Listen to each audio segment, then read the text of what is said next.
It was a crime that shocked and horrified the nation and the world. It was a crime that involved one of the most famous and admired figures of the time and one of the most innocent and helpless victims.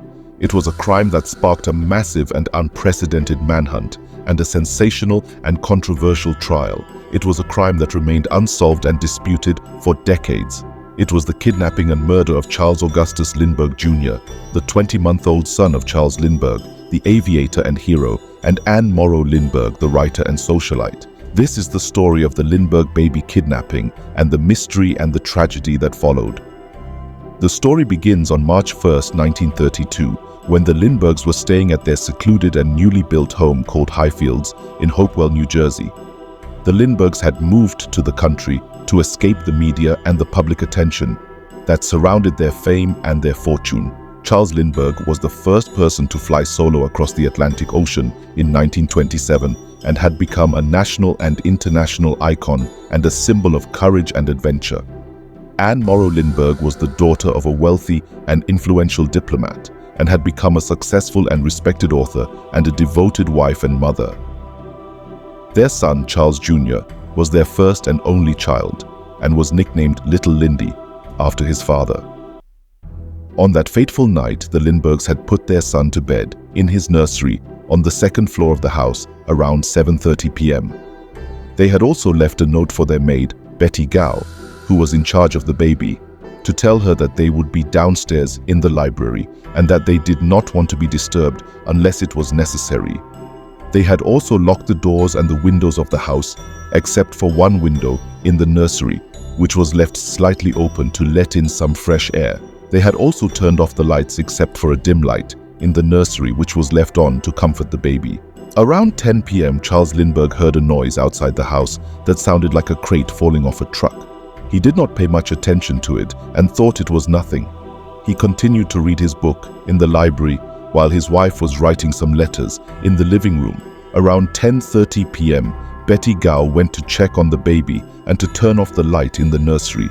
She was shocked and terrified to find that the baby was gone and that his crib was empty. She ran downstairs and told the Lindberghs that the baby was missing. They rushed upstairs and searched the nursery and the rest of the house, but they could not find any trace of the baby. They also noticed that the window in the nursery was wide open and that a ransom note was on the windowsill. The ransom note was written in a crude and broken English and demanded $50,000 for the safe return of the baby. It also warned the Lindberghs not to contact the police or the media or anyone else, or the baby would be killed. It also instructed the Lindberghs to wait for further instructions and to sign their name as a sign of agreement. The ransom note was signed with a symbol of 3 interlocking circles and 2 holes and a red and blue mark. Charles Lindbergh immediately called the police and the authorities despite the threat of the kidnapper. He also called some of his friends and associates who were influential and powerful and who could help him with the case. He also called his lawyer and his father-in-law, who were in New York, and asked them to come to his house as soon as possible.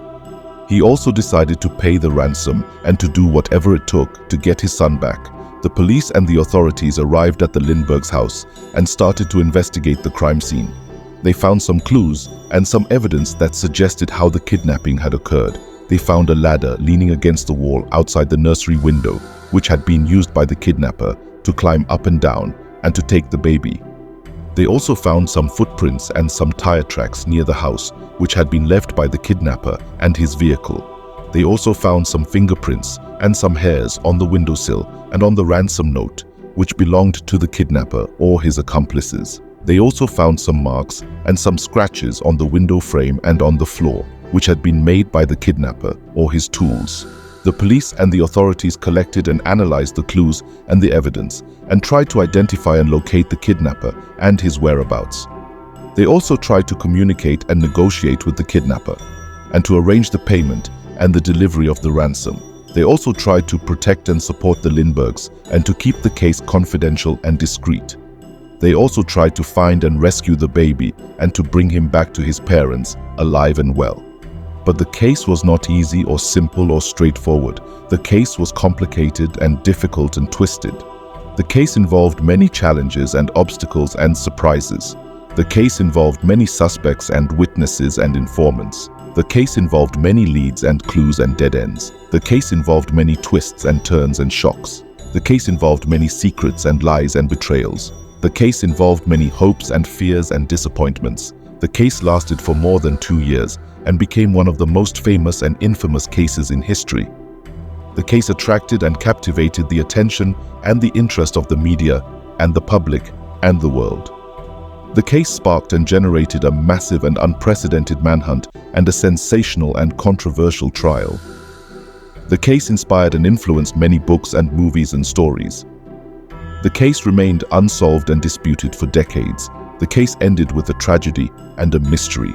The tragedy was the death of the baby who was found in a shallow grave in the woods near the Lindbergh's house 2 months after the kidnapping.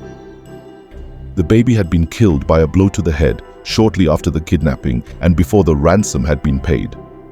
The mystery was the identity and the motive of the kidnapper, who was never conclusively proven or confessed or explained.